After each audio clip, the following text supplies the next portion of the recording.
I'd like to start our meeting for the regular meeting of the Board of Mayor and Aldermen for June the 14th, Flag Day, 2021. This evening we will start the meeting with a public hearing. I'd like to ask anyone who would care to speak on the public hearing on a request to rezone 109 and 115 at North Vine Street from low-density residential R1 to general commercial district C2. Does anyone care to speak on that change? Hearing none, we'll move on to public hearing on a request to rezone 609 Cornish Street from medium density residential R2 to general commercial C2. Hearing none, we'll move on to the third public hearing request on a rezone of parcel at 407 North College Street from medium density residential R2 to high density residential R3. No one to speak on those rezoning issues. The fourth public hearing tonight will be on the proposed annual budget, the ordinance for the fiscal year beginning July the 1st, 2021, ending June 30th, 2022. Anyone care to speak on the budget for that period? If not, we'll call the beer board to order. With that, we'll have the roll call. Ms. Golden? It's been a long couple of days. Yes. We understand. Okay, how about, here we go. Mayor Noes. Present. Mayor Pro Tem Blanks. Here. Alderperson Almacher. Here. Berry. Here. Blackwell. Here. Dunn. Here. McGee. Here. These 7 present. 7 present. With that, we'll like to have the invocation by Reverend Don Dixon. Would you please stand for the invocation and remain standing for the Pledge of Allegiance. Will you join me in prayer? Almighty God, Creator, bless our journey of getting back to normal following the COVID virus. Help us to remember it is easy to compare what was with what is and be content with the same. Instead, let us use this portion of the journey to normal work for a better normal that is as more inclusive and conforms more to the ideas that created our great society. Give harmony to our leaders that gather monthly here for shaping our lives together as the people of Tullahoma. And give to all of our citizens patience when problems and difficulty arise between us. May we be kind to one another in our differences and always ready to affirm that which we hold in common as a people. For it is in thy name that we pray. Amen. Amen. Let's join me in the pledge. I pledge allegiance to the flag of the United States of America and to the republic for which it stands, one nation under God, indivisible, with liberty and justice for all. Thank you, Reverend Dixon.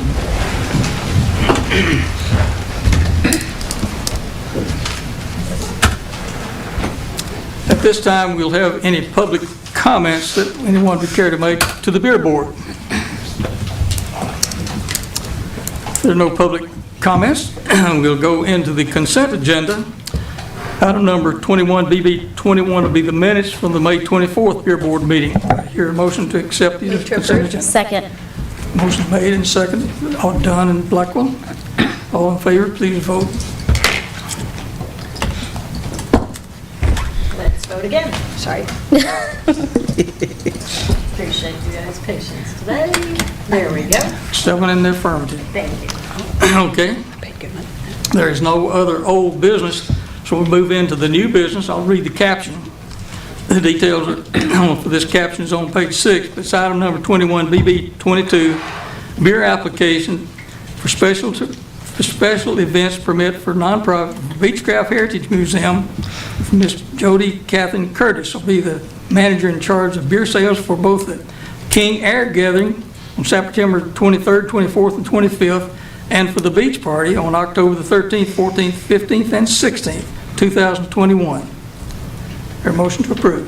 Move to approve. Motion from, to approve, and a second? Do we need to And a approve? second from Blackman. I think the request was with a fee waiver as well. Do we need to move to approve with the fee waiver? Sure, I'll amend that with the fee waiver. That is with the fee waiver.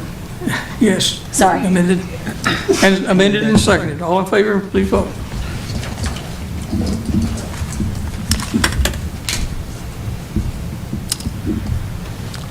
Before we move into the second beer, I would ask if there was anyone here from the, for that beer application that would care to speak. You may have the podium and speak to us about that. Tell us more about what's your plan. Sure. The first one is September 23rd, 24th, 25th. It's the King Air Gathering. That's an airplane type. It's their national gathering that they have once a year. There'll be about 120 aircraft, people from all across the country, and there will not be anybody under the age of 21. It is a private convention that we are hosting for them. So great economic impact for the city of Tullahoma. They're staying in all the hotels and gas, fuel sales, et cetera. So we're really excited to be hosting that on a national basis. We've never done that before, so this is the first time. And then, of course, our annual beach party. This will be our 45th year, October 13th, 14th, 15th, and 16th. And most of our demographic is well over the age of 21, but we do sell tickets and ID for the tickets, and we have licensed and insured bartender servers for both events. Ms. Curtis, you will be in charge of beer sales? Yes, sir. You've been doing this before. I have. It's been a very successful event. I know you'll do well with it again. I got the cart before the horse a little bit in this and not asking you to talk first, but since we've approved it, I think you'll do well with it again this year. Thank you. Thank you for being here this evening. Thank you. Next item is item number 21BB23, a beer application for special events permit for several events: Independence Day celebration, Rock Creek concert series, and those will be on the Independence Day celebration will be on July the 3rd. Rock Creek celebration will be on September the 18th. That's 41A Music and Arts Festival on Saturday the 15th. Ms. Matt Layton will be in charge of the beer sales there. He's with the Highland Rim Kiwanis. Is there anyone here from the Kiwanis? Matt, you're here? So Yes, sir. Tell us about this. This will be should be the 11th year, but this will be our 10th year of having the 41A Festival. We've always had it downtown. Just trying something that's logistically a little different this year. We are going to move it to the baseball field. It's kind of more self-contained. We think the event will go better. We're not worried about anybody being hit by a train. We have also partnered with the city with the 4th of July fireworks for the last several years, and on the concert series as well, to be the organization to oversee the beer sales. Okay, I know you'll do well with it. I believe you've asked also to waive the fee permit. I don't know that I asked, but sure, thank you. We'll take it. Yes, since it's a nonprofit. Yes. We can do that. Thank Okay. you. And Matt, I don't know, do you have someone who will be in charge of the beer sales? Technically, I'm the president of the club, so I'll be So you're responsible. You've handled that well in the past. I'm sure that you'll do well with it in the future. I know you venue for it, perhaps making it easier to control the beer sales there. We So- feel Okay. that it will. Motion to approve. We have a motion to approve. Second. Daniel Berry and seconded by Rupert Blackwell. Can I make a comment?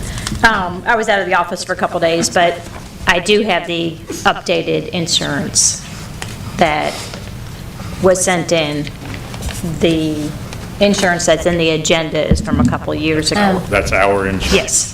So I will submit that for you guys for next time as part of the minutes, that it is the updated one. I just didn't have it before I left to go out of town, so I put the old one in there, but it is updated and correct, so.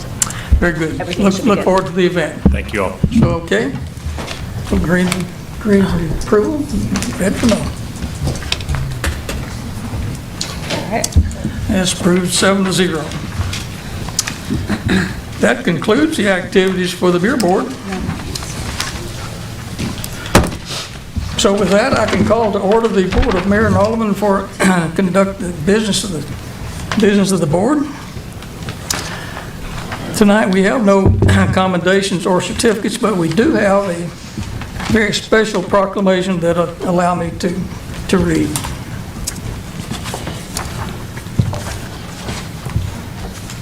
Proclamation is in recognition of Arnold Engineering Development Complex for their 70th anniversary. Colonel Garrett is here to hear this tonight, and we're honored to have you with us this evening. So whereupon this year marks the 70th anniversary of the Arnold Engineering Development Complex, AEDC, since its dedication in Tullahoma, Tennessee by President Harry S. Truman's visit to Arnold Air Force Base to dedicate the site at Arnold Engineering Development Center in honor of 5-star General Harry Hap Arnold. And whereas the United States of America and its allies were victorious in World War II, General Harry H. Hap Arnold and other scientists knew how a research and development testing site was necessary for the future of the nation's air power.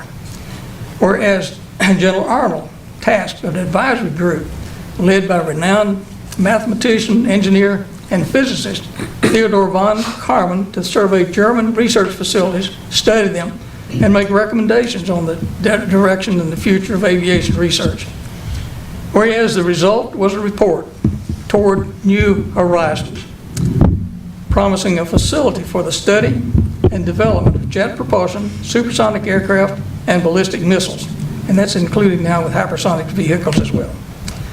Whereas President Harry S. Truman landed on June the 25th, 1951 in the city of Tullahoma Airport, proceeded to Arnold Air Force Base, that was located at Camp Forest Military Reservation in Middle Tennessee, and he dedicated the Arnold Engineering Development Center, named in honor of General Arnold, who had passed away the year before. Whereas President Truman stated, the scientists who work here will explore what lies on the other end of the speed of sound. This is part of our effort to make our air power the best in the world and keep it the best in the world.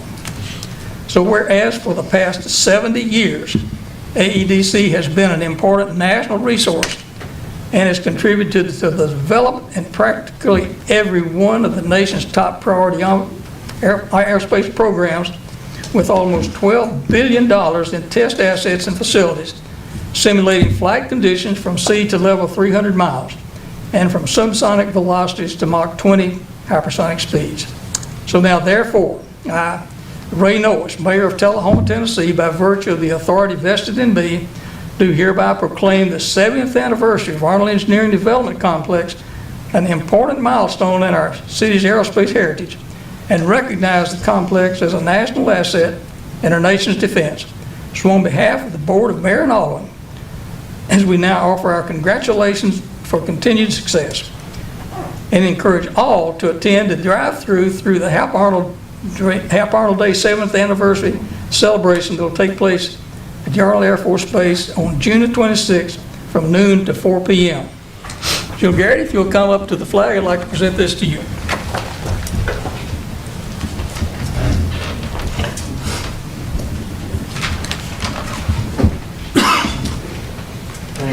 Many congratulations, and I know that I was traded in out there for this drive-through. Looking forward to it.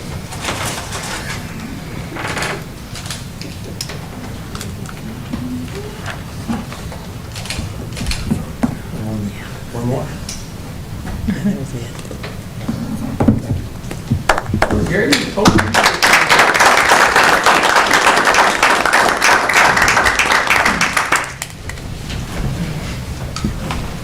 Thank you, everybody. Thank you, Mayor Nose. Thank you, Alderman. Thanks for this proclamation recognizing what General Hap Arnold envisioned more than 70 years ago, and for the hard work that so many men and women have put in at AEDC for the past 70 years. We really would love to see all of you drive through and celebrate the heritage as we pull back the curtains a little bit and give you a sneak peek into some of the things that are going on there at Arnold Air Force Base, ensuring that our Air Force and Space Force of the future is second to none. Thank you again. We appreciate you being here this evening. Thank you.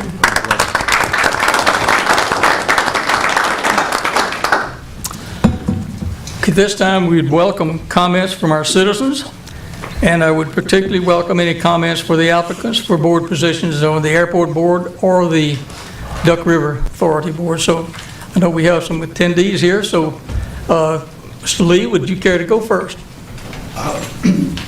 Yes, sir.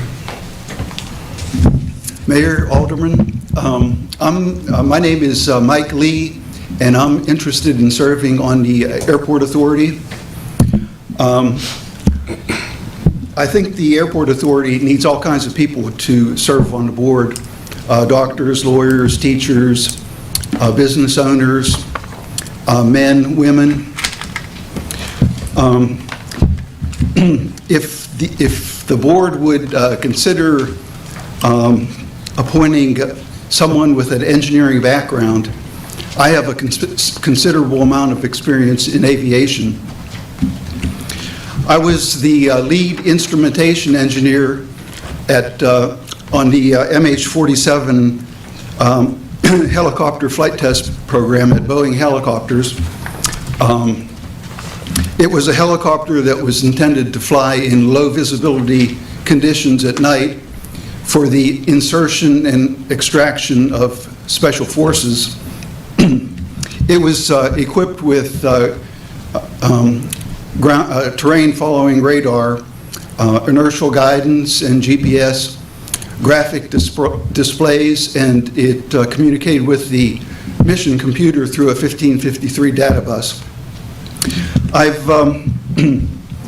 worked at UTSI in flight research for about 15 years as a research specialist, and my primary job was to develop data instrumentation systems to record flight test data. Some of the projects I was associated with, I designed and fabricated a strap-down data acquisition system for the Army at Fort Eustis to record stability and control parameters on various helicopters. It required to be a portable system that wasn't built into the helicopter, so it could be moved to different helicopters. I also instrumented an OH-58 helicopter for UTSI to be I'll call it a flying lab to teach flight test engineers how to perform some of the standard tests that you may need to do with a helicopter, say hover performance, cruise speed, that type of thing. I worked on a manned-unmanned teaming experiment with Redstone Arsenal. It was a project where a drone flew, say, over a battlefield and transmitted video images back to, say, a Apache helicopter. I helped develop a wind deflector for Fort Campbell for a MH-6, a Little Bird helicopter. The helicopter at times carries external troops on bench seats outside the helicopter. So they wanted a deflector so the wind wouldn't hit the troops, and also to increase the range of the helicopter. So I designed a instrumentation system to measure the air loads on a person.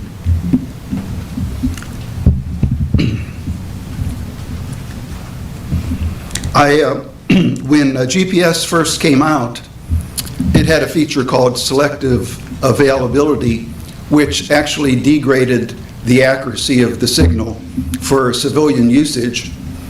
And at UTSI, we experimented with differential GPS, where we had a station located at a surveyed location at the airport, and it compared the readings that it got from the GPS as to where its position was to its known position, and transmitted that data to local aircraft to increase the accuracy for positioning. We were able to increase the accuracy from 30 meters to 3 meters, which enabled the ability to design instrument approaches into facilities that normally didn't have any instrument landing facilities. And most of the applications were helicopters flying into hospitals.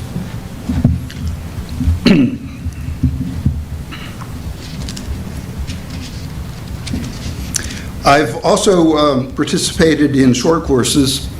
Some of them were given at the Navy Test Pilot School, and some were at Wright-Patterson Air Force Base. I also worked with XP Services at the airport. At one time, they were doing a lot of work with forward-looking infrared radar systems, and we were installing them on aircraft and helicopters. One of the projects I had was to install a forward-looking infrared radar system, I'll call it a FLIR, on the Franklin County Sheriff's Department helicopter, and it also included recording the voice annotations in the cabin to be used for the chain of custody for, for their investigations.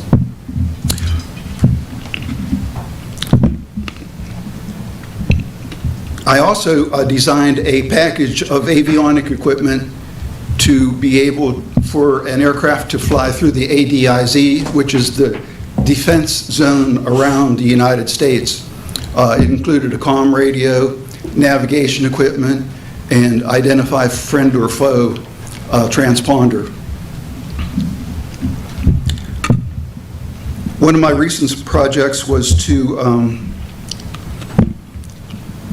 evaluate the cockpit lighting system in a Black Hawk helicopter for the use of night vision goggles. Everything has to be dimmed down to almost imperceptible level.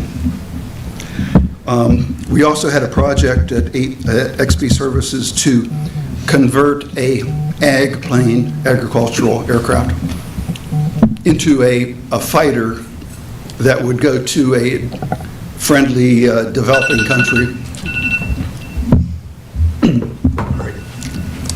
My last project was with a company in Florida. They had a research contract with the FAA to develop a easy-to-fly aircraft.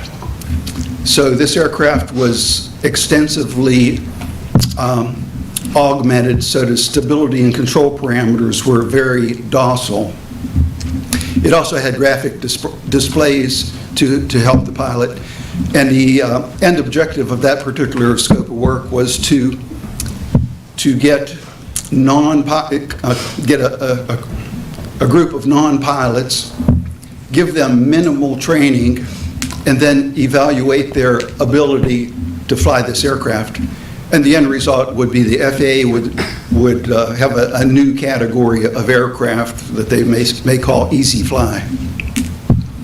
Education-wise, I have a BS degree in electrical engineering from Penn State, a master's in aviation systems from UTSI, a pilot's license, FAA airframe license, and I'm an aircraft and hangar owner at the airport. I've kind of skimmed over my information, but I could go into anything in more detail. But thank you for your attention.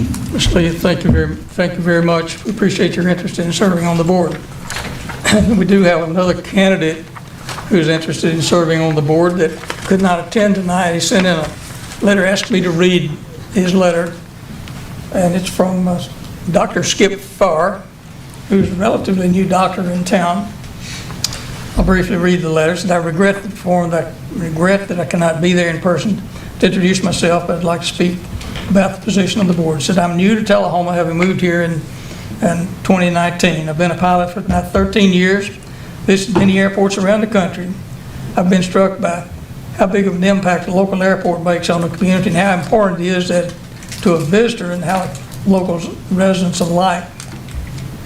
I think being a member of the board of the airport authority would give me a chance to become more involved with the airport and all the stakeholders, as well as become more involved with my newfound community. So I think it'd be an asset to the board and look forward to serving the community in this capacity. Dr. Skip Farr. So those are two candidates that we'll be looking at for that position later on in our agenda tonight. We'll be looking for a board. I believe we have another candidate for serving on the Duck River Board that you might like to speak. Mr. Van Patten?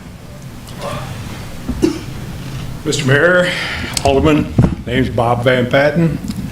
Little background, I was born and raised in upstate New York, went in the Air Force, 20 years in the Air Force, transplanted here, worked at AEDC for a number of years, left there and was later plant engineer at Cubic Transportation Systems.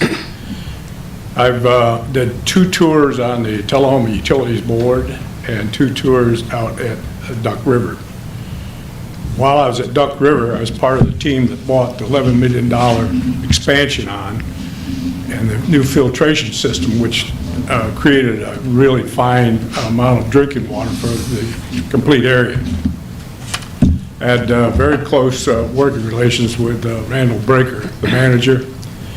One of the things that we was keen on is producing a quality of water second to none. And as we had found out over the years when we went to the annual conventions, the Kentucky, Tennessee annual conventions, all the small utilities would bring their water samples in, and consistently Tullahoma utilities, the Duck River would come in first or second.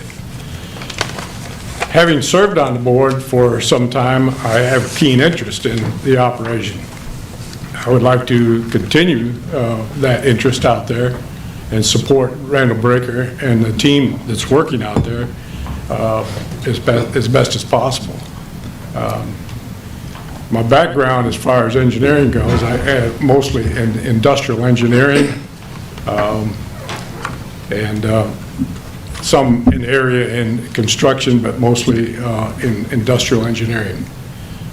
I would be honored to get the job again working out there. Appreciate it. Any questions? Thank you, Mr. Van Patten. I appreciate your willingness to serve. Thank you very much for being here to speak tonight. I do have one other thing with a comment from a citizen who was unable to be here. Comes from the chairman of the airport. Chairman of the airport was not able to be here tonight, but he would like to pass along to the mayor and aldermen that have known Michael Lee for some 10 years and highly recommend his position at TAA. Mike has been wanting to participate on the board for quite some time. He's an active at the airport, active participator in the local EAA chapter for many years. Believed before it was disbanded. He's a strong team player. So those are the comments from citizens regarding those 2 board positions that we'll be voting on later this evening. And thank you, gentlemen, for your willingness to serve. Are there any other comments from citizens before we move into the agenda tonight? If there are no other comments from the citizens, we'll move into our reports for the members of the Board of Mayor and Aldermen. This evening, let's start with Ms. Almacher, Alderman Almacher. Mr. Mayor, if you'll excuse me for 1 second, I have the information from my small business shout out on my phone, and it was dead. So while I'm getting that pulled up, today the tree board gave out a tree board award, and our recipient today was actually the Parks and Rec Department here with Tullahoma City. So we did have a photo opportunity, and hopefully you guys will see that in the newspaper in the coming weeks. But we awarded, Ian actually went above and beyond. This was his idea, and found the funds to do it with, and he created planted some trees and some shrubbery right there behind what's, I guess, known as Wagner 3 field, the Babe Ruth field. And you can see that from Highway 55, and it's really pretty. And there's some mulching and trees and shrubbery planted right there behind, and as you're going down the highway. That's kind of what you'll see. Instead of just the ballparks, now we have some beautification right there. So the tree board actually awarded that little area and awarded the Department of Parks and Rec on doing a job that they didn't have to do and just going above and beyond. So appreciative of them. So staying on the Parks and Rec, I realize that Ms. Moody is on maternity leave, but I did want to actively voice my support and appreciation for Mr. J.P. Kraft for continuing to step up to the role of interim director, and want to encourage this board to continue to reach out to our city administrator. And I think that JP has done a fine job and deserves to be named director. Also, a little bit of concern. I feel like now's the time to even voice it, considering I ran on a table of fiscal responsibility. We have been hit with yet another lawsuit. I'm sure you guys are aware, a pretty substantial one. I'm sure we'll be talking about that in the coming weeks, hopefully with our attorney. But we as a board, I think, there's more that can be done. I want to encourage us to think about how we can minimize our liabilities in our direction to the administration of this city. And it's just something that's really been weighing heavily on me, and I want to encourage y'all to continue to think about, and as well you, Mr. Mayor, how we can better benefit the citizens by minimizing our liabilities.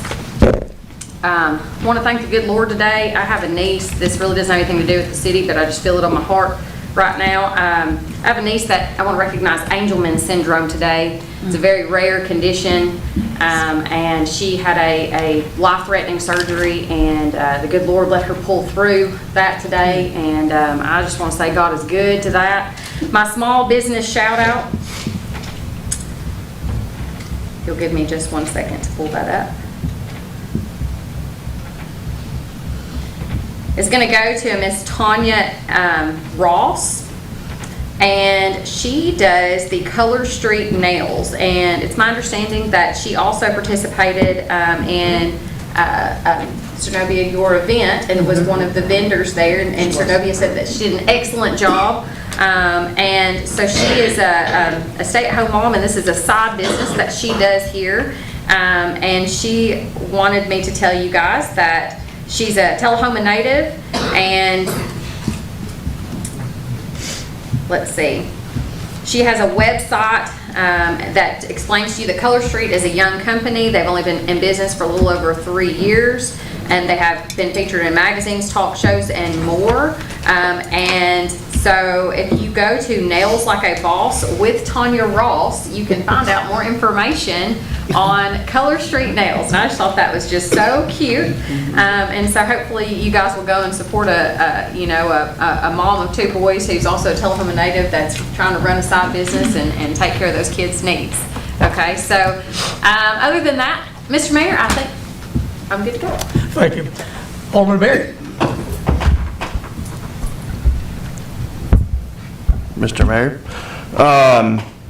Couple things real quick. First, thank you to our acting administrator. Extremely helpful in answering a lot of questions that I had about the budget. And we're lucky to have a deep enough staff to step in when we need it. My committees or boards at the comm center, we sifted through some applications, and that process is moving along. He may not want it, but a big thank you to Chief Williams throughout this process. I've gotten to work with him on that board, and we interact with him as board members, but getting to interact with him on a committee, doing his professionalism and the knowledge and skill sets that he brings benefit not just our police department, our city, but at the comm center, the whole county. Sports Council, there was a tournament this weekend again. There were 22 teams, would have been 30, we'll talk about that later, which is roughly about 800 people who came to Tullahoma as a one-day tournament. And with Tennessee's data that they give, an average about $15, about $12,000 spent in Tullahoma from that tournament this weekend. it's a big weekend with a lot of stuff going on around in our area. Big Lots is having their grand reopening, I think 8:30 or 9 o'clock there. You've also got the RC Moon Pie Festival just down the road. Uncle Nearest Green is opening in Shelbyville. Wartress Music Fest. There's all kinds of events going. So if you're bored this weekend, that's your fault. That's all I have, Mr. Mayor. Thank you, Alderman Berry. Alderman McGee. I did attend the TAEDC meeting that was held, which was also held on Mayor Norris's birthday. So happy belated birthday to you. I have been asked to be a keynote speaker this Saturday at a Juneteenth celebration that is sponsored by a nonprofit organization in Winchester, Tennessee. I've also been asked to be a keynote speaker in July for another community event that's going to take place. I am planning an event for August the 28th. It's going to be called A Day in the Park. It's going to be at South Jefferson Street Park on the backside, the basketball courts. But I've got to talk to Ms. Golden and Ms. Wilson to get a couple of things, get a couple of answers for questions that I have. And then I'll have more information coming for that. Also, I did receive a concern regarding the curve on Rock Creek Road by Evergreen Cemetery and how fast the cars are going around that curve, and it's hard for people to pull out of Evergreen Cemetery sometimes, and for the residents that live there in the duplex. So I want to just say thank you to Tullahoma Police Department for the speed enforcements that they've placed out there, and also to Ms. Moody for helping with that also. And I want to give a shout out and a thank you to Alderman Dunn for a grant that she has, received, and she's going to be working in collaboration with Hands On Science Center for the youth at Mount Zion Church, which is going to be held on June 28th. So I just want to tell her thank you for that. And I think that's all I have, Mr. Mayor. Okay, we'll turn to Alderman Blackburn. For the sake of brevity, there's something I've been working on that's actually later in the agenda. I just wanted to thank JP Kraft and some of the citizens that are here that have been working with me on it, for working, and Jordan as well, and Sue on that. So thank you so much. That will be later in the agenda anyway, so I'm going to move on from there. Been meeting with the school counselors regarding the body project with the National Eating Disorder Association. They seemed very positive about it, so I'm looking forward to seeing how that will be implemented in our school system, hopefully this next coming year.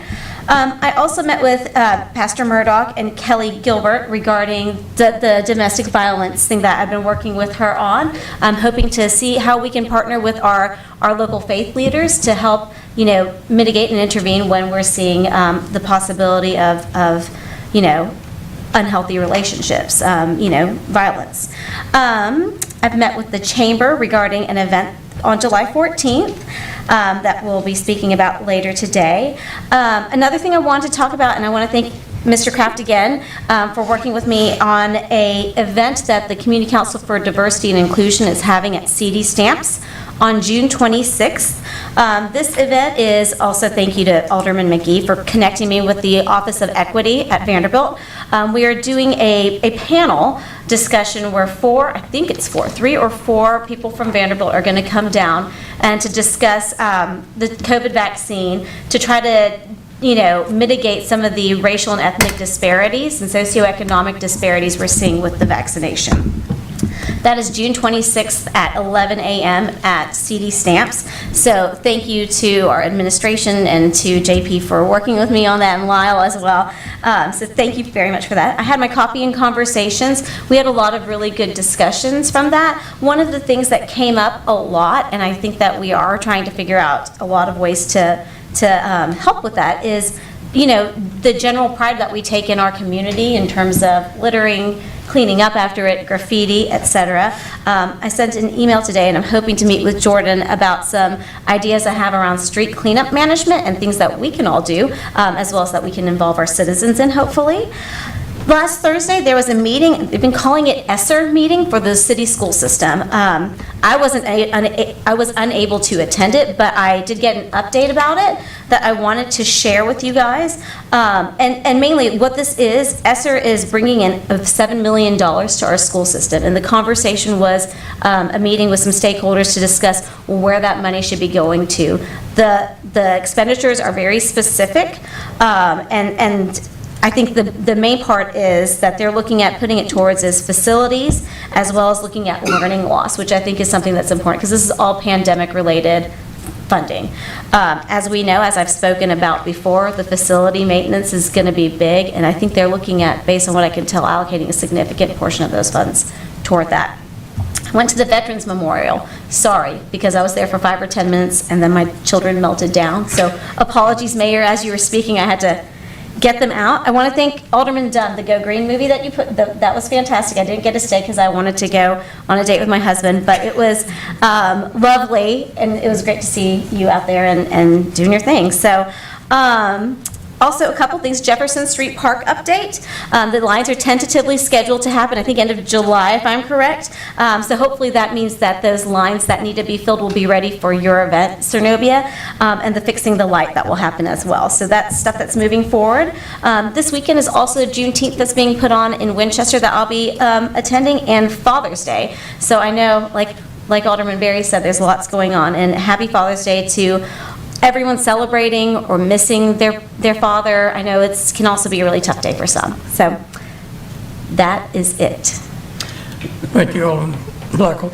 Alderman Dunn. Sir, I wanted to first just point out that Go Green meets monthly, the first Monday of the month at 5 o'clock. So if you've been wanting to join us, we do lots of stuff. So we meet up here in the City Hall meeting room, and we would love to have you out. I would just like to recap. I want to say thank you to South Jackson Civic Center for hosting a movie night with me. That was really fun. And I also wanted to let people know that there is an event happening at Mount Zion at Monday, June 28th at 4 o'clock. And we're also having a follow-up event on Monday, June 28th is at Mount Zion, and Tuesday, June 29th will be at CD Stamps, and they're both at 4 o'clock. And we're going to be looking at microbes. We're really trying to get our kids interested in what's in our water, and having these tiny little organisms, and knowing that this is part of our what we see in Rock Creek and in the water around here is really fascinating to me, and I just want to share that love of life on the very small level with those guys. So I'm really excited about that. If you want to join us, both those are open to the public, and we will have 2 more dates that we have not set yet. We're trying to get around COVID.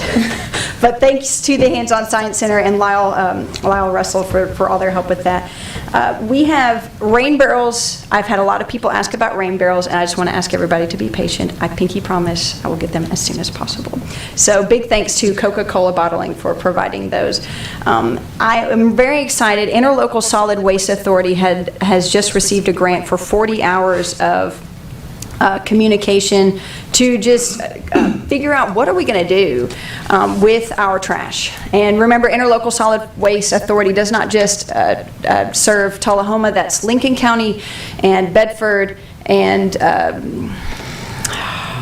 Franklin County, I believe, are the others involved. This roughly 100,000 people, and so we're putting out 100,000, I think it's 100, it's some absurd number of tons of trash that we're putting out every single year, and they are looking to figure out something else besides just landfills. So big thank you to Carol Fulmer with that, and I know Butch Taylor has been working hard on that too, so I'm looking forward to finding out more about that. The last thing I've got to talk about is I've also noticed speeding in the area, and I want to thank Chief Williams for increasing patrols around. I know this is something that people have talked to me, basically anytime I've knocked on doors, it was either potholes or speeding. It was one or the other that someone wanted to talk about. So I think just about any street in Tullahoma that has 200 feet that's straight, we're seeing people who are speeding. And it's, I saw a very frightening looking accident this past week. So if it says 30, that's what it means. So remember, people are walking, deer are walking, all sorts of things that you wouldn't want to hit with your car. So that's all. Thank you, Mayor. Thank you, Alderman Dunn. Mayor Pro Tem Blanks. Thank you, Mr. Mayor. I'll be brief, I promise. Why? This is the second budget reading night. This is not a War and Peace novel. TUA has signed up plus 18 new Light Tube members. We're just going great guns with that. We have the fastest internet speed locally. If you need help with that, you can get somebody to help you that speaks Southern English. Duck River still selling water. We have great quality water. Mr. Van Patten talked about that at length. So enjoy your water, because some places don't around here. You were talking about checking our water supply. The Duck River, the water that is provided by our local utility, water utility, is very clean now. If you go to Rock Creek, you're going to find all kind of parameciums and amoebas and all kind of stuff like that. So, but when it comes from the tap, it's good to go. Other than that, shop Tullahoma, and that's all I have, Mayor. Thank you. Thank you, sir. You're welcome. As for the mayor, I have attended most of the events that the aldermen have spoken about tonight. And thank you, Alderman, for sponsoring and hosting and all the work that you do. It is greatly appreciated. Particularly the school board meeting that Alderman Blackwell referred to. The school will be receiving some $7 million in ESSER funds, but those funds are earmarked for certain activities that and replacing air conditioning HVAC systems in about 4 different schools are going to take up a large portion of the money that they're receiving. I'm telling you this now because next meeting we will have this full school budget added to our budget that we'll be looking at approving on final reading. But with that, one of the activities of the mayor, responsibilities of the mayor, is to report to the city and to the board of aldermen on the state of the city and his budget address. So here goes my first one. This is to the Board of Mayor and Aldermen and the citizens of Tullahoma. And as former Mayor Curley would say, it's a great day to be in Tullahoma. You've heard him say that many times. And that's why I echo that comment. But now it's my time and my opportunity to discuss the economic conditions of our city and address some of the achievements that have shaped our community during the past year. So I'm pleased to be able to continue to report that our city government enjoys an AA2 bond rating, one of the highest in the state. Once again, our city has earned the GFOA Certificate of Achievement of Excellence in Financial Management, as well as the Distinguished Budget Presentation Award that demonstrates an excellence in transparency and reporting. So we can thank primarily our financial director, Ms. Sue Wilson, for us receiving those recommendations or those commendations. So these are independent and objective measures of how your tax monies are being managed and measured for financial soundness. This budget represents a fiscally conservative approach to the management of the fiscal affairs of the city government. And I appreciate the leadership of the city administrators, Jennifer Moody and Finance Director Sue Wilson, for their professional approach to managing the fiscal affairs of the city government. All of the city department heads responded well to budget challenges that we faced last year, and their leadership is greatly appreciated. So I'm pleased to report that we have successfully met the COVID-19 challenge. That's the greatest challenge that our city and our country has experienced in many years. As of the end of May, there were an average of only 3 new cases reported a day. That was for the month of May 30th through April 30th through May 27th. So in our county, for the past 7 days, the positivity rate's less than 3.5%. That's the lowest it's been since the very earliest days of the pandemic. Regrettably, there's been 125 deaths in the county. That was 1% of the deaths in the entire state. But the good news is that of the 6,951 reported cases in the county, 6,790 have recovered. So the COVID virus has not only impacted our community's health and our emotional stability, but it's had the potential to impact our physical stability. As you are aware, our city administrator and financial director took steps at the beginning of the pandemic last year to minimize any long-term detrimental effects. And now, due to the financial aid from the federal and the state, combined expenditures that were initially cut from the budget, such as we have restored them, we've restored the expenditures that were initially cut from the budget from the staffing expenditures, salary increases were retroactively implemented back at the beginning of the fiscal year. So to complete over $1 million in sidewalk improvements, street paving, purchasing of public safety equipment, and to make repairs to public facilities. That was done with some of the aid from the COVID relief money that we got. Now, for the fiscal year of 2021, the sales tax increase over prior years will be 12% for sales tax increase over the year. That's amazing in a pandemic year. So at this point, the employment rate in the county has recovered from the low last year of 19.8% to a current rate of 4.5%. Today, the greater challenges for businesses seems to be finding employees.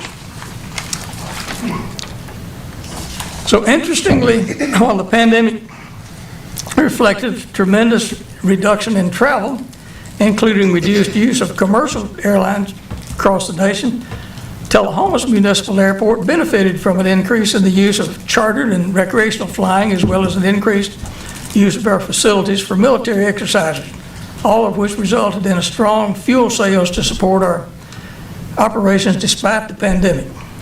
Our Tullahoma Airport continues to receive recognition for its strong economic impact in our community.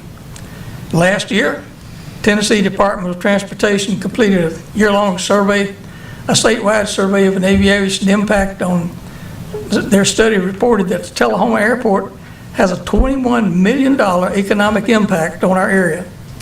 It ranks Williamson Northern Field as the second most impactful airport in the region.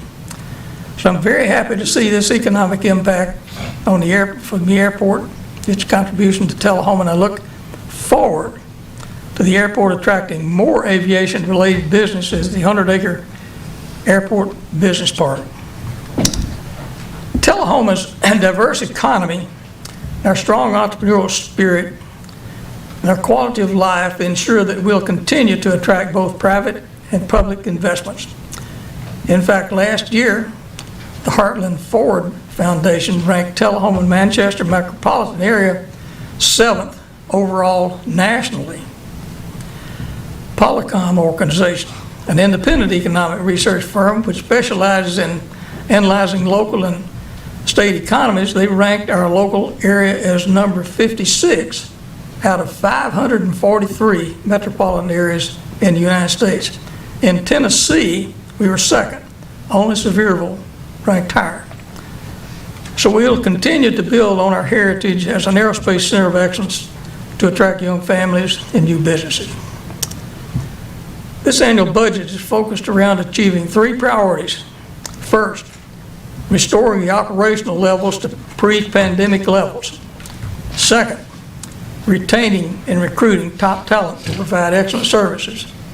And third, supporting job creation, new business development, and development and economic recovery. So based on the city's projected revenue and expenditures, the percent change from FY21 to FY22 is an annual budget increase of 1.9%. Commendable. The budget includes no increases or any fees or charges and no proposed property tax increases. In addition, there are no new budgeted positions. Instead, the budget will support a robust and competitive compensation package for any city employees and includes a significant cost of living wage adjustment and funding to raise the minimum starting wages for those in the hardest to fill positions in the city's pay plan. Additionally, this budget provides funding to expand our citywide training opportunities that will enhance customer service and management skills throughout the organization. This year, the city will invest time and resources in strategic and long-range planning for the future growth and development of Tullahoma. The development of the Tullahoma 2040 plan will look out 20 years in advance and rely on a significant amount of data-driven research, review of best practices, and most significantly, the citizens of Tullahoma's engagement and feedback. This plan will use as a guidebook for us, be a guidebook for our city leaders and our staff in decisions affecting transportation, housing, jobs, schools, parks, and the overall land use investment. For overall land use,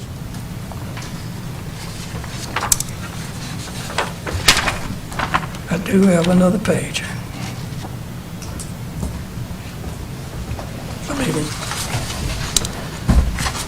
An investment in public infrastructure from now through the year 2040.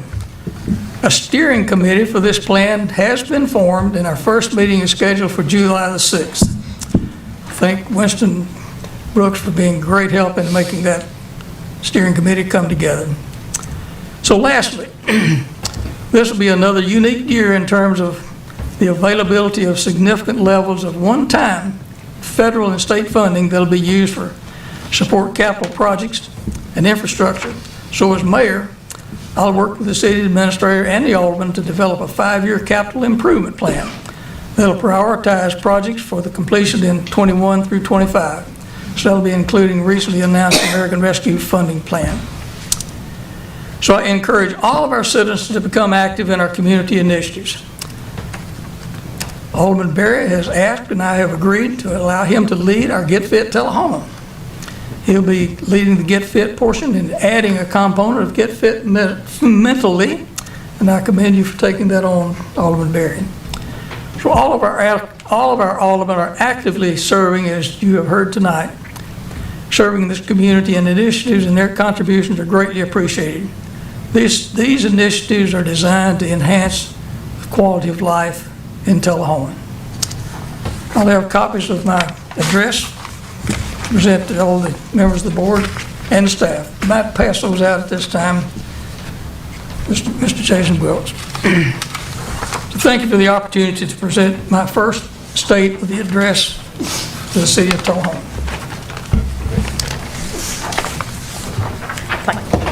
4 minutes. Okay. Thanks, John.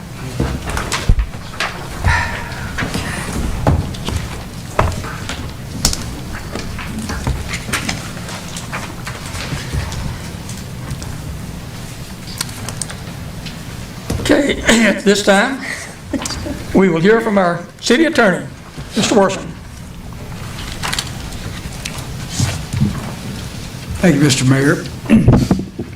You'll recall at the last meeting that I discussed our negotiating for some property in Tullahoma that was presently the object of some cleanup activities of the Codes Department here, and we successfully have acquired a piece of property on Maplewood Avenue from the owners who gave us that property free of charge to us in consideration of our taking care of the property taxes. And there are not many property taxes owed on that property. It's a lot, 120 by 145 feet deep. It's 120 feet of road frontage. It's located right across from Maplewood Cemetery near the Tullahoma Public Works Department facilities down there at the end of Maplewood Avenue. We will investigate the best way to utilize that property or dispose of it in the future. I talked to Ms. Wilson about it this morning, and she has some ideas about how we can move forward with that. We also are in the process of taking action regarding some property on South Franklin Street that is surrounded by the Jefferson Street Park that we hope that we can acquire, hopefully again at no cost to the city, except maybe some considerations such as the resolution of property tax issues about that. So I'll report that to you when the time comes. In addition to that, one of the local Tullahoma industries has been closed for some time, and that property was sold at foreclosure last week. The property brought enough at the foreclosure sale to, we believe, satisfy all or most of the $160,000 worth of property taxes that are owed to the city of Tullahoma relative to that property. Unfortunately, that's an industry that will not probably be revived, although we don't know what the purchaser of that property intends to use for it, but it might be. It's certainly a pretty good building, but at least we're going to be collecting that property tax without a lot of protracted litigation. When we filed the lawsuit, we had no idea that it would end this favorably this quickly. Also, one other thing I'd like to commend the mayor and the city for hosting a very, very inspiring Memorial Day event at the History Park on the Friday before Memorial Day. That event was to honor fallen heroes of our city, as well as veterans such as I who fought in regards to our freedom in this country. It's a very nice event. A lot of you were there, and that was very good. If y'all have any questions about the lawsuit that was filed last week that's reported in the news, I'll be happy to discuss that with you privately, and any other matters. We don't want to discuss those publicly for obvious reasons. Mr. You have any Worsham, questions about anything? could you say which property it was that owed $160,000? Yes, it was the Tullahoma Industries property on North Atlantic Street. Okay. Very near, between Thank you. Moore Street and Warren. And Hope. Thank you. Thank you, Attorney.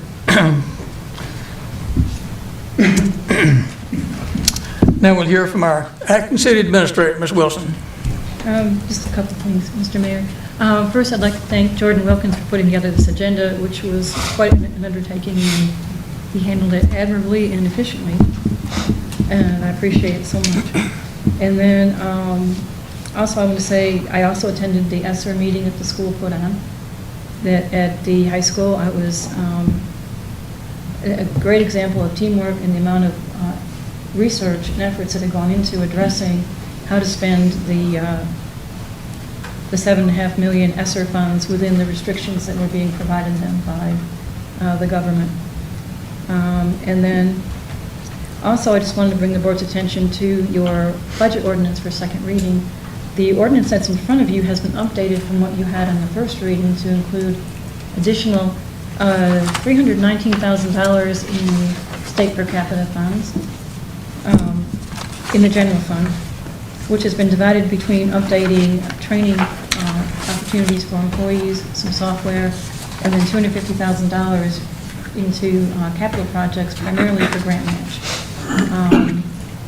We're anticipating for the Wagner Street CDBG grant on the drainage, and taking a portion of that, and then also money's been added for street sweeping and parks mowing and some supplies.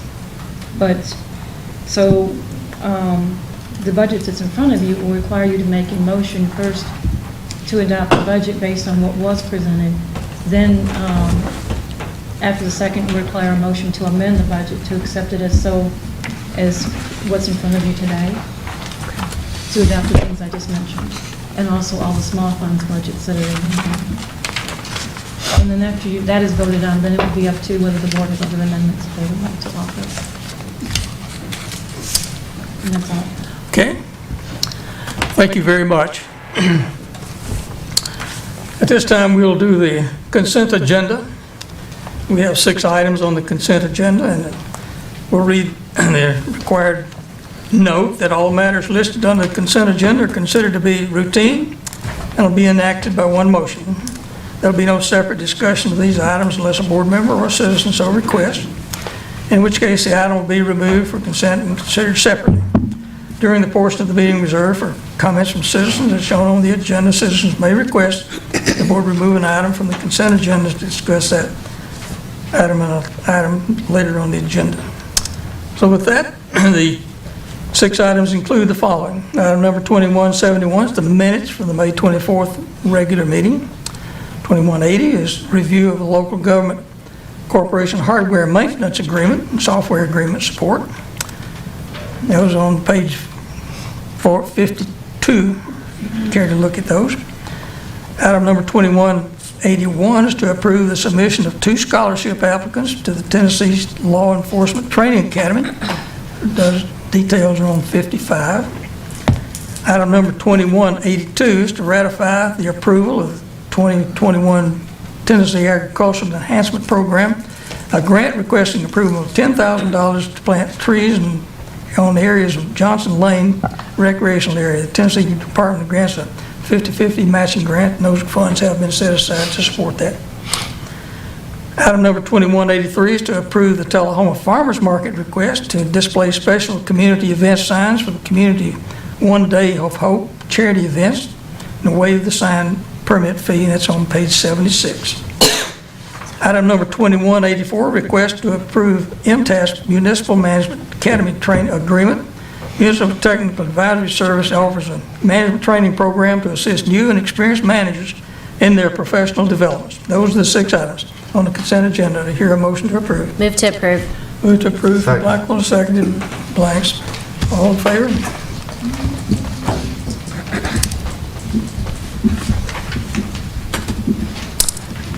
Consent agenda is approved by a vote of 6-7 to 0.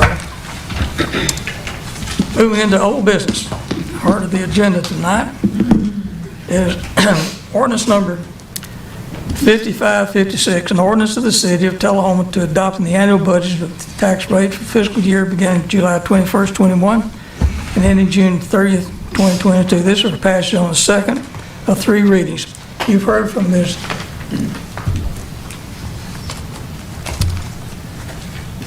Wilson the comments about the process. We will first have to get a motion to approve the budget that we did on first reading. Have to get a motion to approve that now on second reading. From that, we will entertain an amendment to include the changes that Ms. Wilson has made to the budget, as presented in the budget that you're looking at tonight. With that, we'll vote on that amendment. Then we'll go open the floor again from the original motion for the original budget, and we'll have additional amendments to that. So we'll take each amendment one at a time, only one amendment on the floor at a time. So at this time, I'd entertain the motion to approve ordinance number 1556 on second reading. Motion to approve. Second. Motion to second and seconded by Blackwell. Done. Done. Blackwell. Excuse me. Blackwell did it. Here on this side. Motion to approve on the left, approved on the right. How's that? Okay, thank you for that. With that motion, the floor will be now open for discussion, and that discussion will need to include an amendment to approve the changes that have been presented by Ms. Wilson tonight. Motion to approve the amendments. We have a motion to approve the amendment Second. and a second from Alderman Blackwell. With that, we will vote on that amendment. Are there any questions about the amendment that is down before us? That you've had this in your packet for some time. It includes the changes that have been made from the first reading. If they're not, we'll vote on the amendment as presented by Ms. Wilson. Ms. Blackwell and Amacher were too fast. Sorry. Okay. Good. Thank you. And that amendment is approved by 7-0. With that amendment, the floor would be open for any further discussion on the first budget that was presented. Are there any motions to approve any amendments to the budget? Mr. Mayor, I have a motion. I'd like to make a motion. Point of order, Mayor. We approved the amended motion, but we didn't vote on my original motion, did we? We don't vote on We that. won't do that yet. Not until all the amendments are made. Okay. We'll vote on that with, as amended. Okay, this Alderman Blackwell. Alderman, Amacher. You'll get it right eventually. yes, sure. Motion to amend, I'd like to make a motion to amend the budget by decreasing, I tried to do this at the end of the last meeting, but by decreasing the Chamber of Commerce's budget by their allotted 12% down to 10% of our hotel motel tax fund, and then take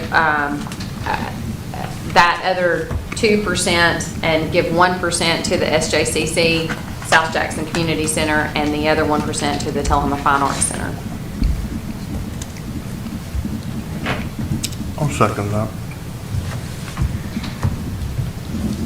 We have a motion and a second. I might ask the question to whomever can, to change the percentage that we allocate to one of the percentage from the tourism budget. Can we do that with the amendment? Yes, we can do it here, and then what we will do is, any changes we make to the motel tax will be followed through with a budget amendment that will come back to the board. An ordinance. Ordinance, I'm sorry, about the ordinance will come back to the board for 3 readings to approve the changes in the motel tax. Okay, without that ordinance change, can we approve this? We can make this amendment tonight, Yes. subject to an ordinance change. Right, we'll follow through afterwards with the ordinance change. Could you share how much that would be Yes, what those in numbers dollars? Every percentage is roughly Sorry, 2,184. Ms. Sue, could you tell me what the percentage in dollars, please? 1% is 2,000. 2,000, okay. Give me a second. Okay, we do have a motion and a second, and we've had questions answered. So we can vote on that amendment at this time. Yes, so a decrease, Robin, if what you're at, a decrease would be a little over $4,000 is what I'm looking at. Sue, did you say that we would have to, if we made these changes in the tourism budget, we would have to vote on that down the road? 2 or 3 readings? It should be 3 readings since it's a financial situation. It'll be a 3-reading ordinance. We would just bring it back to you at the next board meeting to start. And we would have the ordinance change presented at that time as well? Okay. Get started. Okay, we have the motion, we have the second, we have the discussion. Can you? I have some And- discussion. While I appreciate what Alderman Onmacher is trying to do, I have still not seen, and I know that this is still in contention with the Art Center, I haven't seen any evidence that the financial situation is rectified. So they were supposed to have an audit, and that audit did not occur. And I know that Josh came forward to talk about that, but I do not feel comfortable increasing their budget from the proposed budget that they have. Mr. Mayor, may I respond? Let me ask, are there any, I'll go around, are there any other comments? I understand where Alderman Dunn is coming from. I could see, this is something that has been looked at and gone over quite a bit. The Fine Arts Center is already receiving a significant increase year over year. We do see that we have seen a significant need from South Jackson regarding building maintenance. That is our building. So I would be comfortable with that change, but I don't know if I would feel comfortable switching it from, the Chamber does a lot. They really do a lot. They work their tails off. And not just that, but they promote our small businesses. And we talk about shopping local. We talk about supporting small businesses. And if we're going to talk about that, that is what's bringing in our revenue. We're talking about how we spend our dollars. We spend it where places bring in revenue. And yes, South Jackson and the Fine Arts Center do bring in tourism, but I think our small businesses are a good place to invest as well. Do you have a comment? You have a comment? Yeah, I would, did I second that? I kind of get where you're coming from, because I raised some of those concerns. And I would say that I would be willing to amend my second to just give that full percentage to South Jackson. If we vote on it and it passes tonight, we still have to have this discussion 3 more times. So that's an opportunity to say yes or no at that time. But we need to amend that ordinance anyway to take out Tullahoma, or keep Coffee County beautiful. But that would be up to Alderman Onmacher. If that would make it easier, if the point of contention was the Fine Arts Center and not South Jackson. Are you withdrawing your second to that original motion? I will amend my motion if that makes this easier. So I will amend my motion. Right now, I have here's the code on that right now, the local ordinance that we have, and it allocates the percentages. So I'll discuss that afterwards if you'll let me. But my motion now is to reduce the chamber's funding from 12% down to 10%, to eliminate 5-501 for the 1.5% to keep Coffee County beautiful.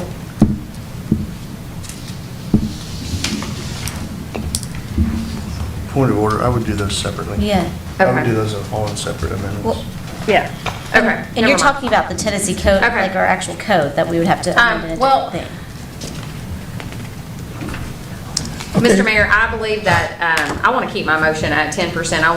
If we raise it by 1% to South Jackson, I also believe that we haven't seen any evidence to the contrary that the Fine Arts Center has not been rectified. In fact, I think we have full-time, staff. Anyways, that's for discussion, so my motion is the same. Would you please state your motion? Yes, Because motion is to I'm reduce- confused. I'm sorry, reduce it by 12 to 10%, give 1% to the Fine Arts Center and 1% to South Jackson. That's my motion. If that's your motion, then waiting a second. Second, but we've already done it. We've already done this. She changed her motion. No, she didn't. No, I didn't. He wanted to Okay, change you went it. back to your original motion. You Yes. restated your motion. so- Yes, I restated my motion. Yes. And did Daniel withdraw his second or no? I'll leave it. What? I'll leave it. Yeah, I'll leave it. Do you have the motion? I've got the motion, I've got the second. Okay. Any further discussion? I think that Tullahoma Chamber is the best bang for our buck. I think what we get out of that $4,000 is very valuable. We have entrepreneurs who are coming in. We've got people who are coming in from all over the nation. From what I understand, that we've seen a lot of people from the West Coast coming in lately, and they want to see Tullahoma, so they're going to the Chamber of Commerce first. I would quickly add, if it's okay, Mr. Mayor, that I 100% agree and I see the benefit there, but they do get a pretty high percentage, and it's a member-only organization. I think, because we had a discussion when we originally presented that part of the percentage that they got was because Tullahoma didn't have its own tourism website. The Tourism Council really wasn't active. We do now. So I don't know about that. I seconded it and I'll leave it. But I think at some point down the road, we do look at moving those funds to our own tour, if that was the given reason for part of that percentage. We can shift that to our own pockets. But So I had a few comments as far as the discussion. The reason that I did this is if you look at the allocations on this piece of paper on our ordinance, the chamber gets 12%. These other entities that we give the hotel motel tax funds to are at 3.5. South Jackson Civic Center is at 6.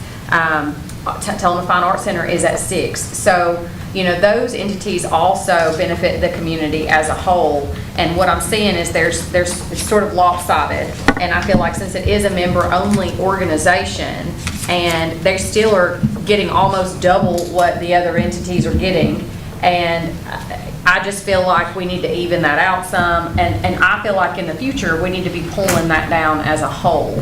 But to just balance it out this year, I do think that, they're getting double, the chamber is getting double. The chamber's budget that we're giving them is the South Jackson Civic Center and the Fine Arts Center budget put together. And so to me, that's a little unfair. So that's the reason for so they get 6% each, and then based on this, the chamber gets 12. I have a question though, because I want to make sure, because we do have our code, it says specifically not to exceed 6%. If they're already for South Jackson, and then another part for the insurance not to exceed another 3%. If we were to increase it past 6%, we would be violating our own. That's why we just said we'd have to do an ordinance. That So, would be- but I don't think we can pass that until we just said that we could. Can we? We can pass it with, and violate our own ordinance as You're not going to violate your own ordinance, you're going to follow through with an ordinance. Okay. You're not going to do any disbursements. What You're not gonna do any Until we disperse. disbursements Got it. until you get the approval. I just wanted to double check. A comment that I might make from the chair is, rather than looking at what we're giving to each entity, whether it's right or wrong, I look at what we're getting from those individual entities.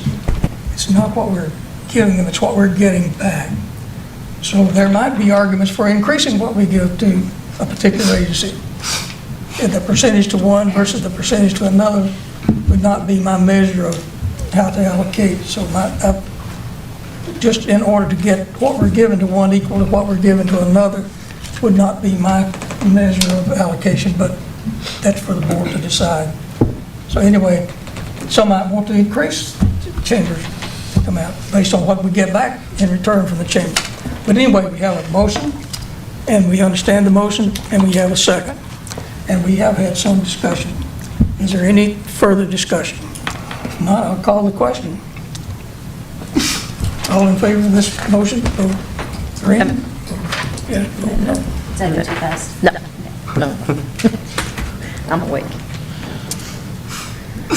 I see 4 noes and 4 reds and 3 greens, so that motion fails.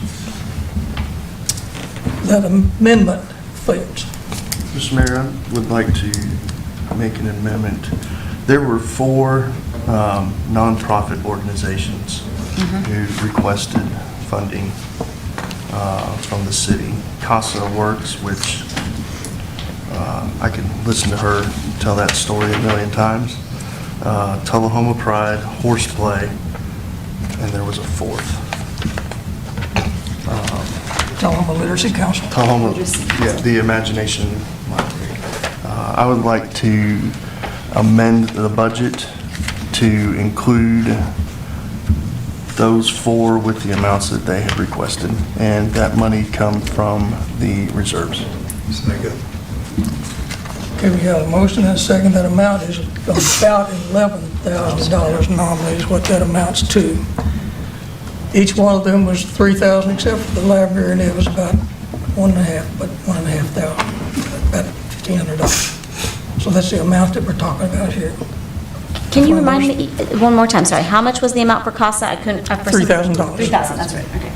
$3,000 for CASA, $3,000 for Horseplay, $3,000 for Go Keep Tullahoma Pride, and $1,500 nominally to Literacy Council. It's Any not, other- it's the Imagination Library. Imagination. Yeah, that's okay. No. It's for books. And the reason it's an odd number is the number of books that they can buy. There's a reason for that odd number. For Tullahoma's kids for 1 1 month. month, yes. The postage of them. Okay, any other questions, any further comments? Is that possible to just pull that from the reserves? Yes. That works? Is it? Yes, it's a very small amount to come from those emergency. Call a question.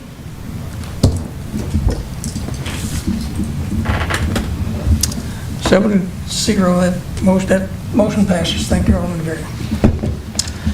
That amendment passes. We've had one amendment to approve, one amendment fail. We're back now to the original motion to approve the budget, but we're open to any other motion to amend the budget. I have another, but I'll wait to see if anybody else has it. Go right ahead. I have one to amend the budget to approve the sports council's request. I think it was for $25,000? $25,000. Okay. I'm second with the money coming from the reserves. Great. Sports Council asked to increase their budget from, proposed budget from $13,800 to $25,000, and with the amount coming from reserves. And for information, there were a number of within the last 2 weeks, there's been about 50 teams coming into town to play softball. Yeah. One was baseball, the other was softball last weekend. From the reports that I've had, the amount of people that were in town for those was rather amazing. You know, like 25, 30 people each team with 28 teams coming in. So there's a significant economic impact. So Sports Council is they're doing some things that's not been done in Tullahoma in some time. So anyway, we have that motion, we have a second, and we have comments. I'm excited to support this motion, but my question for you guys, and maybe this is for Alderman Berry, does the Sports Council have any plans to expand to other sports as well in terms of? Of course. Yeah, so, any of the, and so. Sports balls. A couple of one of the immediate needs, and this is something I believe that he talked with Mr. Kraft about, is, so the tournament this weekend would have been 30 teams. We lost 8 teams to Shelbyville because we didn't have that 4th field, which is where this money's going to come to help here. And so that's softball. They also, we're kind of waiting, I don't want to say stability, that's the wrong word, but waiting for some stuff that get a little more firm in the Parks and Rec to find ways to work with the other agencies, the other sports. And in some of what they've done, like just in these past 2 tournaments, the groups that were involved and that benefited from this was the ROTC, the high school, girls softball, Tullahoma football, the Tullahoma baseball team. Soccer? You guys doing soccer any? So something that was talked about, and I don't want to speak for them, is as we bring in these tournaments, working with some of these groups to see if they want to volunteer in the concession stands to help raise funds that way. But that's something that's big, is we need bathrooms. But that's a larger capital project. But the Sports Council is more able to help with stuff like going out and helping with the field. Okay. Where the city goes out and gets a bid, there's a whole process, and if the city goes to build a house and I go to build a house and it's the exact same house, it's going to cost the city 3 times that amount of money, just by default, like the batting cages. Short answer, yes. The reason why I was asking, partnering with them with Jefferson Street Park and being able to do things at a significantly decreased amount, I would like to see what we can do more, put them, in all seriousness, for funding you, I'd like to also put them to work with that type of thing. I know that when we were here earlier, I'd like to just make sure that we're partnering everybody together, and it's all the sports as well as, of course, involving JP in that too. So I'm excited for this. I'd like to see what happens. That was something that Mr. Bratcher, the current chairman, had asked about, was when we are having conversations like this, to invite the Sports Council to find out ways where, we can come in and say, hey, so-and-so knows so-and-so over here. We may be able to help with that, where the city may not be able to do some of those things, and help give that boots on the ground. Like some of the things they're going to do is, a couple of these organizations have reached out. They're having problems finding coaches. They're having problems finding referees. They're having problems finding umpires, and looking for ways to where we'll do coaching the coaches clinics, training umpires in baseball and referees, and holding clinics to get people prepared to go into soccer, into baseball, into high school that's popular. So. And just an aside comment before we pull the trigger on voting, I was advised that restaurants that benefited the most from the attendance in town, a survey was done based on the trash that was picked up. That's right. Chick-fil-A won, hands down. That's just an interesting statistic. I have one comment as to what you just brought up. So, I had a meeting earlier before our meeting today with Mr. Bratcher, and he was also filling me in about the tournaments and everything. And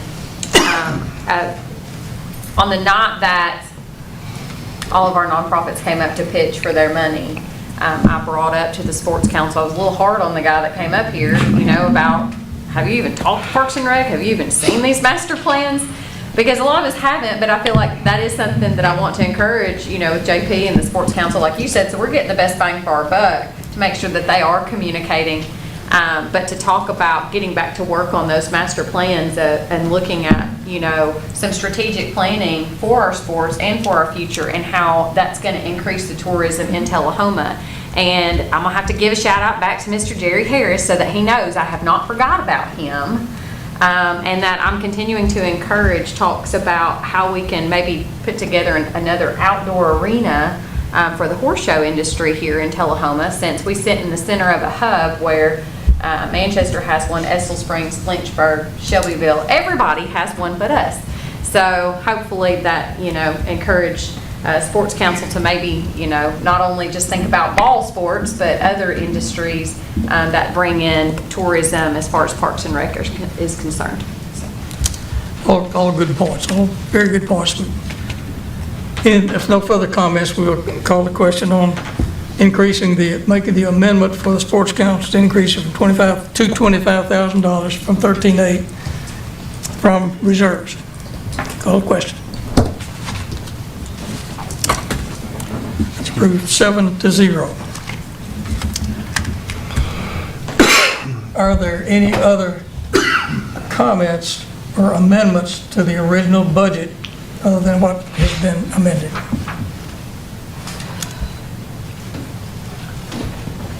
Ms. Wilson, how much did we approve for street paving in the coming budget?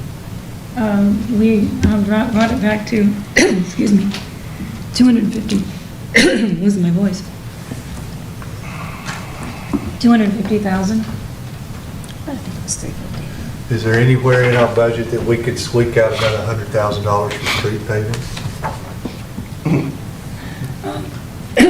You could Now probably- you're choking. Yeah. That's strategic choking.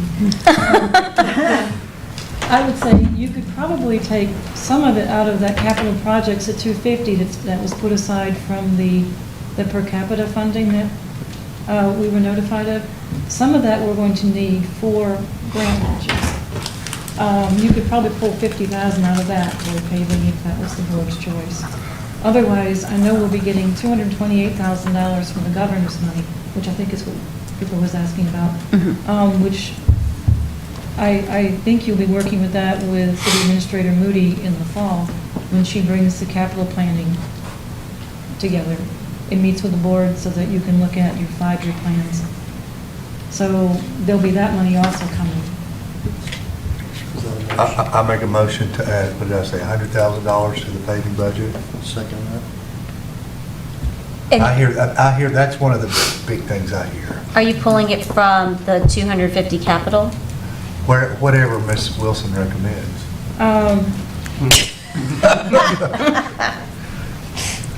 Well, you can take it from the capital now, and if you need it later, you'll just have to amend the budget to fix the capital later.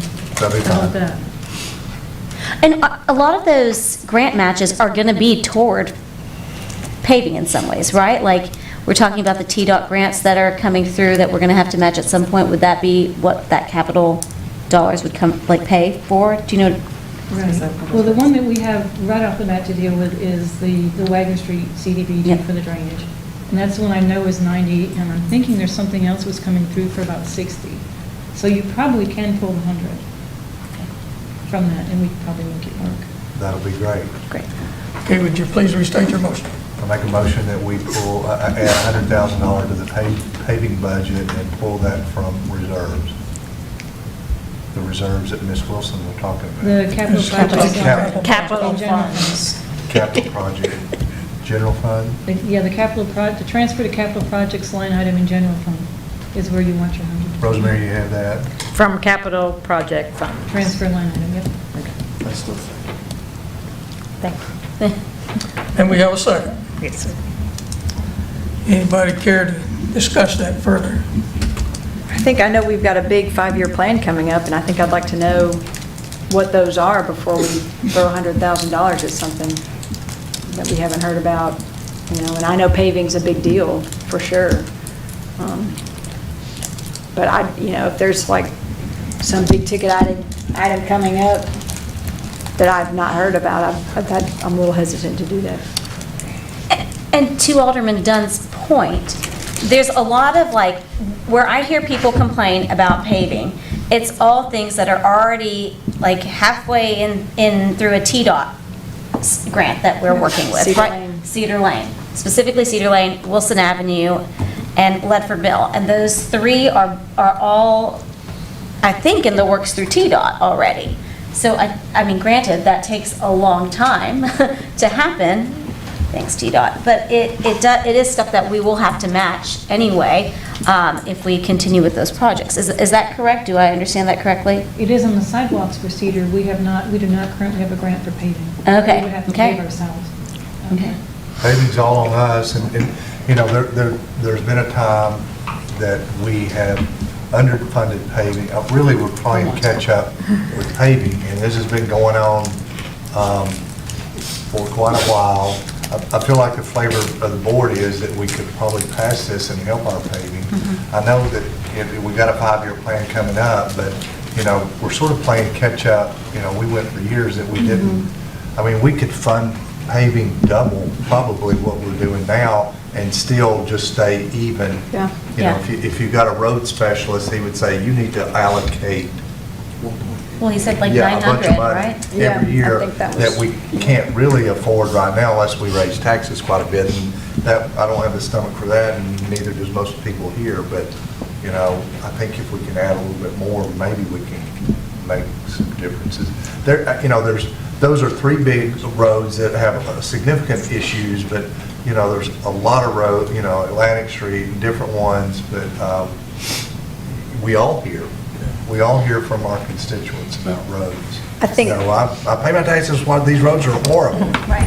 Yeah. I think, oh, go ahead, I'm sorry. I'm talking. No, I've already spoken. You've spoken. Well, I think we mentioned this before, but I was, just to be honest, a little less than impressed with the system that we're using to determine which roads are getting paved and when. I think there's a lot of other factors, like we were talking about, maybe the quadrants of the city. We need to make sure that we're making sure that we're not just focusing on, you know, just the roads most traveled, because then I think we're neglecting other parts of the city.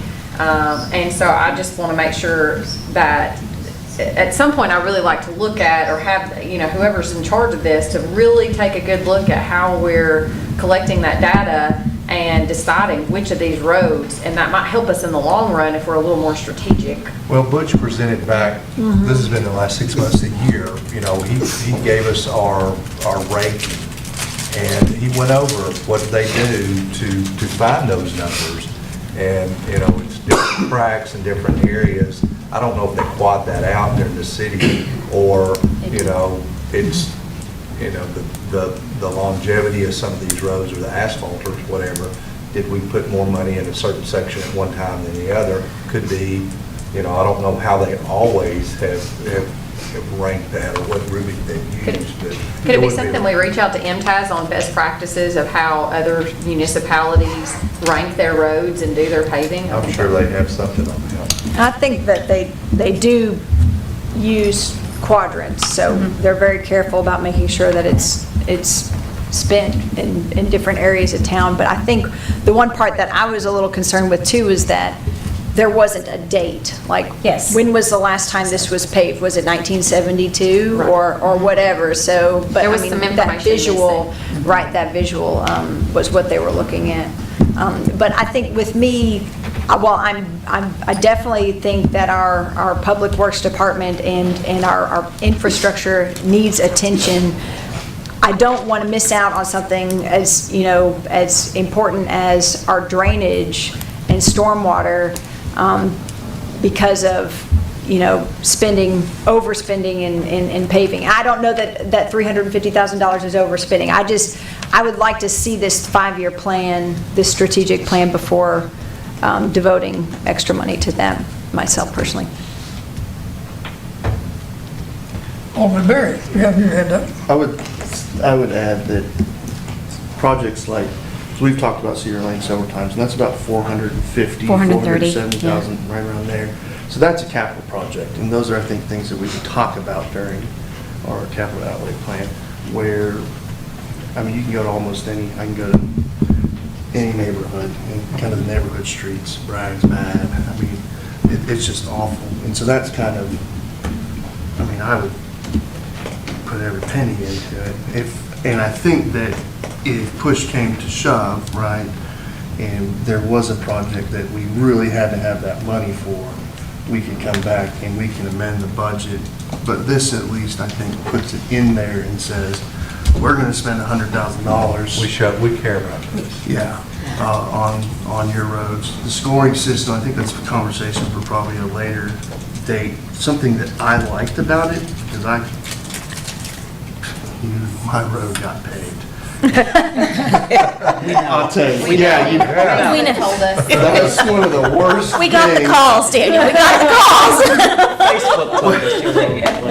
And I think we need a little more public education on how Yes. that happened, because while there may be other ways to do that, I think, and not directed here, but something about that scoring system and the way that we do the roads is it keeps it from being arbitrary. Yes. And it keeps us from only doing roads I agree. in one certain area of town for one certain group. And that was something that I tried to stress is, you know, if I voted no to any road that I travel on, or any of us traveled on, none of Tullahoma would get paved. But that scoring system, for a separate conversation that we may be able to have, I think it keeps it from having arbitrary and kind of biased decisions, but that's all I would ask. I have one last thing to add, just as a reminder to our board, if that's okay. That what we did last time so what happened, if I'm correct and somebody can tell me if I'm wrong, I distinctly remember when we looked at the funds that came back from the state, I think it was $450,000, we talked about how to allocate it. And I'm sharing this with you guys because I was like, keep hearing about Cedar Lane, right? And I remember us as a board deciding, because of how much Cedar Lane would cost, because it would pretty much empty out every single thing, we decided instead to put that money toward all the other areas of the city, to spread it out rather than doing that one paving, to make sure that it was a little bit more even and distributed. But that was something that we as a board decided, was it a year ago about, right? Yeah, so I'm just reminding us, so when we get those questions from people about Cedar Lane, that is something that we did, so that's it. So Cedar Lane should have been paved. Not should have, no, It just costs too much. it cost too much. We were just, yeah, instead of doing that one road, we decided to Do a lot of roads. do a lot of roads. I got you. Yeah, including Daniels.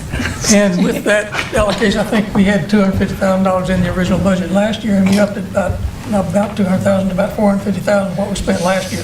So we're talking about now upping it to about $350,000, which is less than we spent on paving last year. Yes.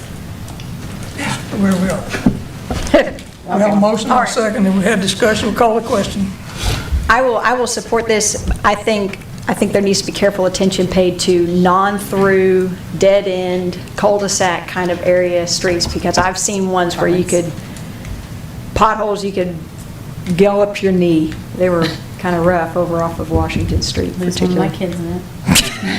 Those are sinkholes. Yes, sinkholes. Call the question.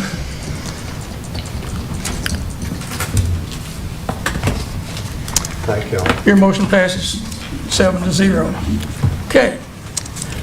We're now back to the original budget as proposed last time on first reading. We now have the motion to approve it on second reading. We have some subsequent amendments. I'll now entertain a motion to approve that resolution on second reading with, as amended. Motion to approve. Motion by Barry, seconded by... No, we don't need it. Oh, just kidding? We don't need No, it, we just go we've already- back. Yeah, we just now vote. don't we? Oh, okay. Yeah, because we have not voted where Blanks and Blackwell made the original motion. Oh, okay. That's right. So we go back Original to motion for... Like an hour Original. original motion as amended by the numerous amendments we made tonight. I have 5 motions. Okay, you've got the record. We'll vote on the motion that is presented then. Yes. With the amendment. Okay. As amended. Okay. What, Oh, you have to reset. you gotta reset it. All right, so. That works. You ready? You want to still voting? I'm so hungry. There we go. I've been eating too, I feel like it's salad. Original motion as amended. The original motion as amended, as passed. So we have a budget approved on second reading. I'm glad everyone stayed with us through that. And it went very smoothly, thank you. Thank you. Thank you, thank you. Actually, we have no other old business. We'll move on to new business. Hope it goes faster. New business, I'll read the captions briefly. The first one is the ordinance. We discussed each of these in the public hearing earlier. An ordinance to amend the zoning map of Tennessee is set forth in the Tullahoma Municipal Code on .24 acres on North Vine Street from low-density residential to C2 General Commercial District. Motion to approve. Second. Motion to approve and a second from Blackwell. That's, any comments? Now call the question. Approved 7, motion passes 7-0. Ordinance passes 7-0. Ordinance number 1558, an ordinance to amend the zoning map of Tullahoma, Tennessee, set forth in the municipal code. Ordinance number 1392, to rezone approximately .2 acres on 609 Cornish Street from R2 medium density residential to C2 general commercial district. Motion? Move to approve. Second. Blackwell and approved by Shadobia. McGee. Any question, comments? Call the question.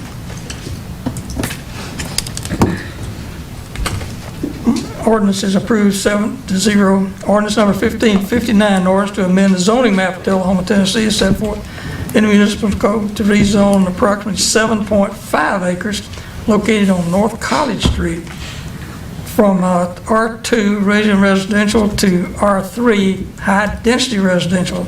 Apartments are on that parcel as it exists here. Motion? Move to approve. Move to approve from Blackwell, seconded by Second. Dunn. Comments? I got a quick question. Going to high-density residential will allow it to do what? Give more apartments to our citizens? It also allows public housing, correct? I think so. That was my only question.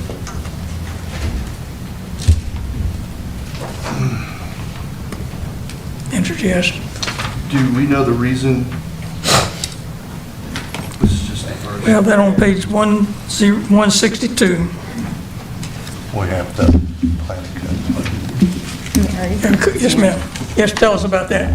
Mary Samaniego, senior planner.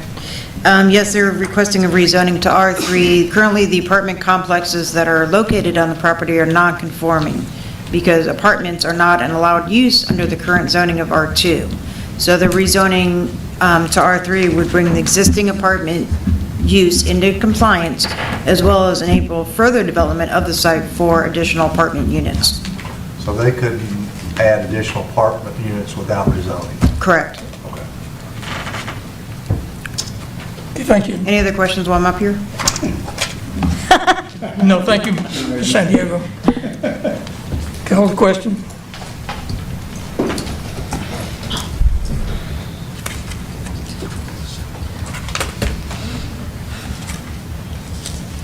That ordinance passes 7-0. First reading. On first reading. First of 2 readings on each of those. Okay.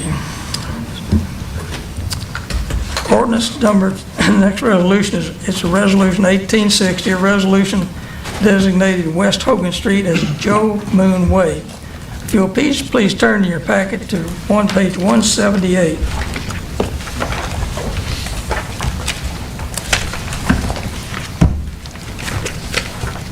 I'd like to read a resolution before we vote on this.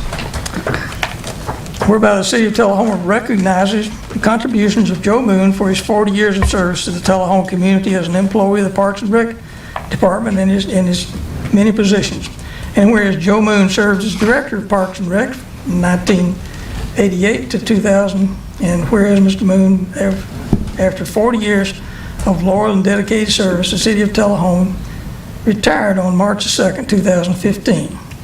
And whereas street names may be changed from time to time by the city whereupon recommendation of the Public Works pursuant to Title 16, Chapter 1, Section 16-1063 of the Tullahoma Municipal Code, and that the recommendation is hereby made by the Board of Mayor and Aldermen in the City of Tullahoma, and now therefore it be resolved by the City of Tullahoma as follows. Section 1. The Board of Mayor and Aldermen wishes to recognize the contributions of Joe Moon by renaming West Hogan Street from Cedar Lane to North Collins Street to Joe Moon Way. Section 2, the affected address holders, 911 and emergency services be notified of the change. Number 3, that this change shall take effect upon posting of the appropriate street signage, and be it further resolved by the Board of Mayor and Aldermen of the City of Tullahoma, this resolution will be in full force and in effect from the day of the passage of the public welfare requirement. We'll put the date on that. So this resolution is to rename that portion of West Hogan Street to Joe Moon Way. Motion to approve. Second. And second by Blackbolt. And we'll have a dedication ceremony for that if approved in July 14th, on a Wednesday in July the 14th. Call the question?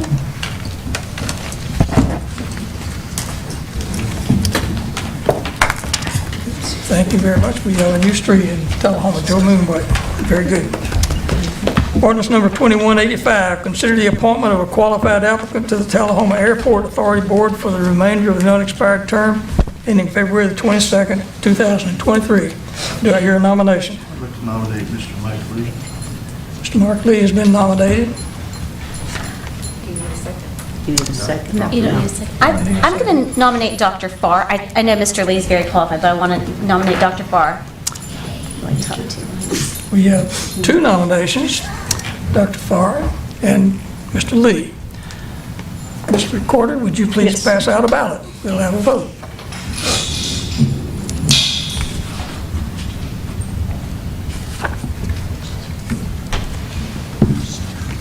And this is for the Airport Authority? This is for the Airport Authority.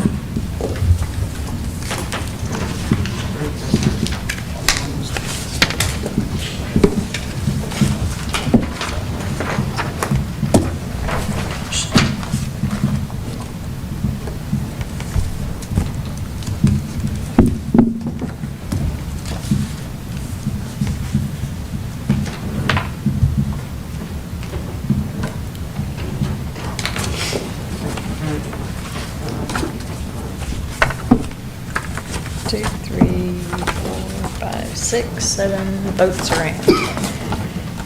Blackwell voted for Dr. Farr. Allmacher voted for Lee. McGee voted for Lee. Berry voted for Lee. Dunn voted for Lee. Blanks voted for Farr. And Noes voted for Lee. So it's 5 to 2. 5 to 2 for Mr. Lee. Mr. Lee, thank you for your willingness to serve on the Airport Board.